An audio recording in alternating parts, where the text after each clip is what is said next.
దీపం జ్యోతి పరబ్రహ్మ దీపం సర్వం తయోపవాహం దీపేన సాధ్యతే సర్వం సంధ్యాదీపం నమోస్తుతే. దీపం వెలుగు ఇస్తూ చీకటిని పోగొడుతుంది. చిన్నదైన దీపం చీకటిని తరిమేస్తుంది. దీపం పరమాత్మకు ప్రతిరూపం. దీపం అంధకారాన్ని తొలగిస్తుంది. దీపం వెలిగించటం మంగళప్రదం.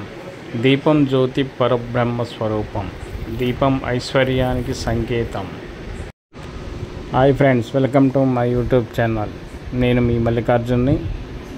ప్రతి సంవత్సరం లాగా ఈ సంవత్సరం కూడా కైలాసగిరి శివాలయానికి వచ్చి కుటుంబ సమేతంగా వచ్చి 365 ఒత్తులు వెలిగించాము.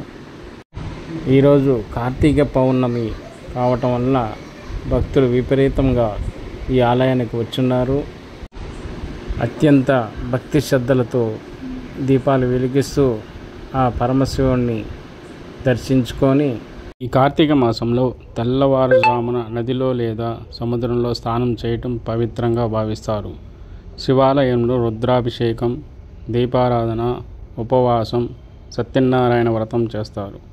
365 ఒత్తులు దీపం వెలిగించడం, అదేవిధంగా అరటి దొన్నెలపై దీపాలను నదిలో వదలటం ప్రత్యేక తాండవంగా జరుపుకుంటారు.